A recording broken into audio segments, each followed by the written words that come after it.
Today, in episode 1 of the Kyle Talks Money podcast, we're going to talk about the pay yourself first budgeting method. So hit that like and follow me on YouTube and Instagram for personal finance guidance and wisdom from all over the web. If budgeting your personal expenses sounds boring, you might be going about it the wrong way. When people think about formulating their monthly or yearly budget, they often imagine a strict line item budget that details the precise amount they need to spend on groceries, gas, utilities, restaurants, and other expenses, down to the last dollar.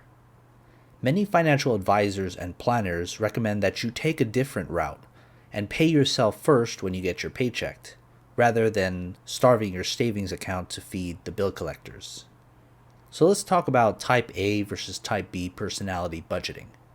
Creating and maintaining a strict budget down to the dollar is quite time intensive and laborious, especially when it comes down to tracking your actual spending against your budget. Designing this type of structure works well and might even be enjoyable if you are a methodical and highly organized person.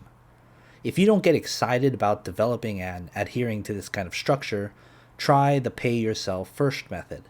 It's perfect for a big picture person who has difficulty making or sticking to a budget. So what's the rationale for this? In the past, we've always said you'll save money for retirement or for that vacation.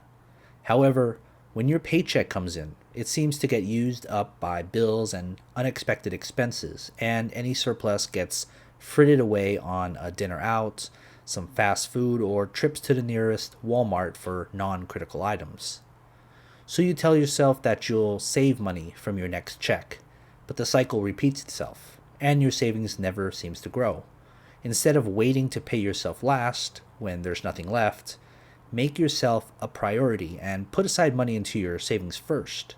This way you can take care of your future self. According to a recent survey by the website bankrate.com, more than a quarter of all Americans have no emergency savings at all, and only 23% have enough saved to get them through 6 months of monthly expenses if they were to lose their income. So then let's develop this pay yourself first system. The pay yourself first way of budgeting begins by simply writing down how much you bring home per month. For example, let's say you earn $4,000 each month in take-home pay after taxes. After writing down your net monthly pay, write down your savings goal for each area of your life. For example, you might decide you want to put aside funds for the following: $400 a month for an IRA, individual retirement account, $200 a month to put towards buying your next car in cash, $100 a month to put towards future car repairs, $200 a month towards future home repairs and maintenance, $50 a month to pay for an annual vacation, $50 a month towards future home, auto, and health insurance deductibles and copays, which you might want to consider an emergency fund, and $200 a month or more to pay for your kids' college education. That's $1,200 a month you have decided to put into savings for yours and your family's future. Now subtract that $1,200 from your monthly net income of $4,000. You're left to $2,800 per month. You can spend this money freely to pay bills, get coffee every morning, eat dinner out, or whatever else you need or want without worrying about what category it falls into. Now this is the top-down approach. This system is really easy because you don't need to spend any time figuring out what percentage of your money is going towards your rent versus groceries versus electricity. Just pull your savings from the top and then relax and use the rest to cover those expenses. This anti-budget feels antithetical to the traditional budgeting model, but it's equally effective.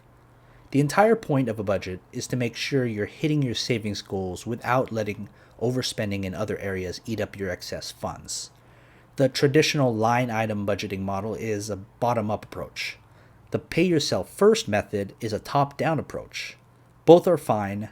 Personal finance is personal, so choose whichever style works for you.